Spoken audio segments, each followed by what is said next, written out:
Well, Elimination Wednesday has come and gone. Who survived? Who didn't? Who's on the brink? Well, here it is. First off, Tampa Bay and Columbus. They went to overtime again because it was one of those crazy back and forth games. Columbus had a 4-3 lead kind of late, then Tampa tied it. They went to overtime for a second time in the series.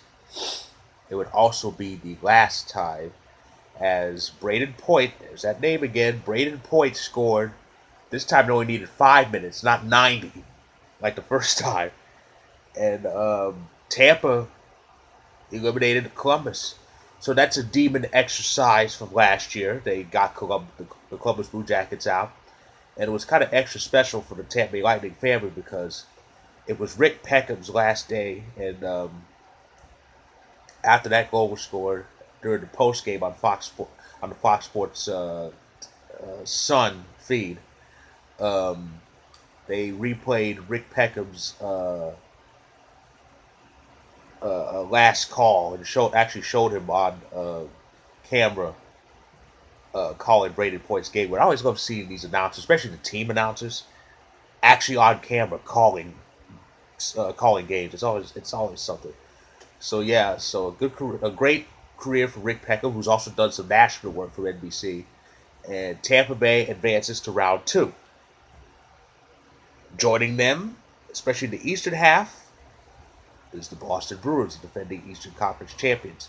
Boston won a close game that saw little scoring. It was 2-1. Patrice Bergeron scored in the final seconds of the second period to give them the 2-1 lead. That ended up being the difference. And so Boston won the conference final rematch over Carolina. So Boston's off to round 2. And they're 4 wins away for playing for the Prince of Wales Trophy again. And then there's the Avalanche are joining Tampa Bay, Boston, and of course last night it was Vegas.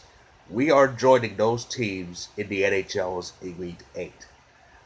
We trounced Arizona again, another 7-1 game.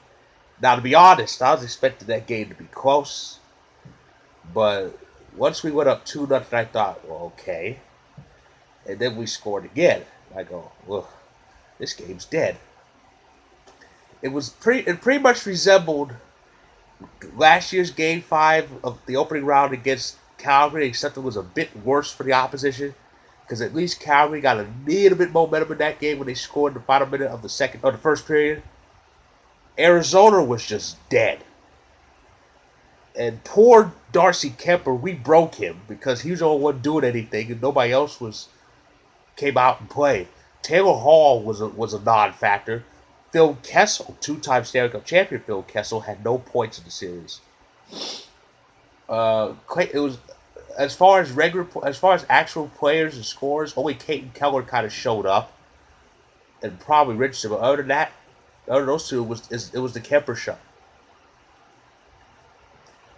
And Nazem Kadri continues to become a legend. He scored 2 more, giving him a grand total of 6 goals in the playoffs, and it's not even round 2 yet.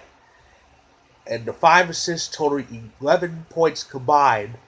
Were combined the round robin and the first round. And I believe out of the 6 goals he scored, I think 4 or 5 of them were ended up being game winners, and that includes the buzzer beater against St. Louis. And he scored quite a bit on the power play. Oh my goodness! Ugh, if I'm Kyle Dubas, I'm hiding. I'm literally hiding right now. So Columbus is gone. Carolina's gone. Arizona's gone. Would Montreal go? The answer, no. Yes, non. That's in French. Montreal finally found a net. Their first goal since Game 2 was actually a shorthanded goal, and they would score 4 more after that. So Montreal kind of made mincemeat of the Flyers' defense again, and the Habs took Game 5 by a score of 5-3, so they lived to fight for another game. Meanwhile, the night that was the last elimination game. The night ended with a pivotal Game 5 in a 2-2 series, and now it's 3-2, and not in favor of the champs. St. Louis had a 3-1 lead, and they let it slip. They thought they had a game-tying buzzer-beater goal. They didn't. They weren't even close. And as a result, the defending Stanley Cup champions are facing elimination.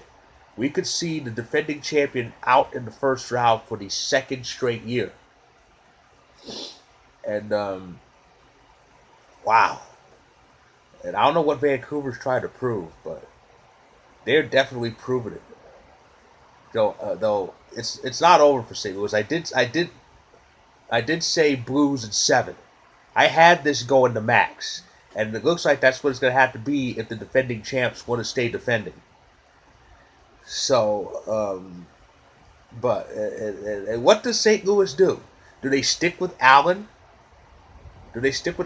Or do they go back to what got them the cup, Binnington?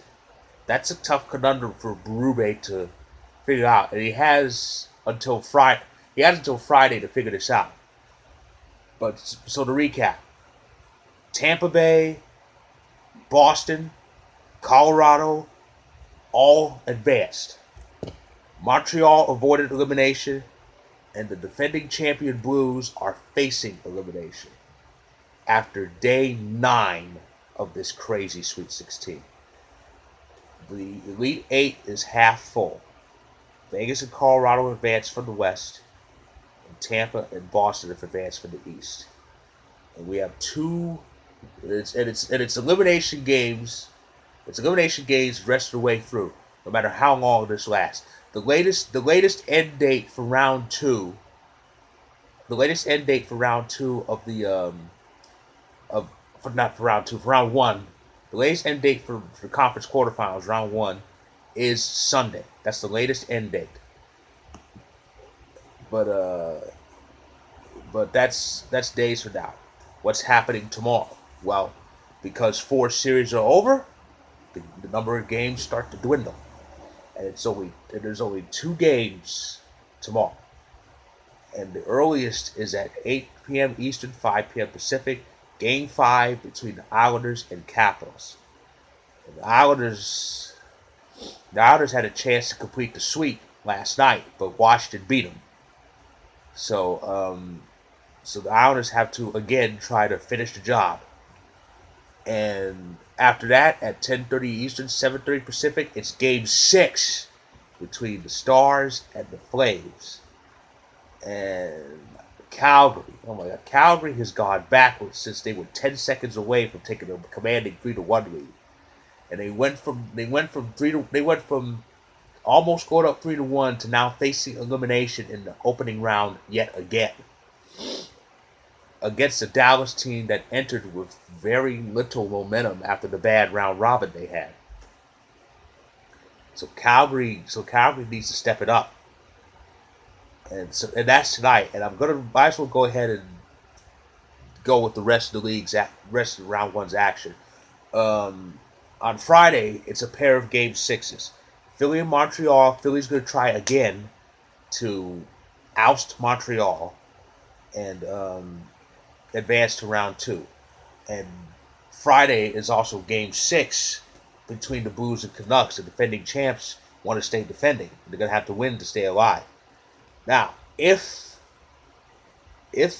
things go well for Washington and Calgary on the 22nd, this Saturday, it's the do or die Game 7 between Calgary and Dallas. That's if Calgary wins, and if Washington wins, it'll be Game 6 of that series.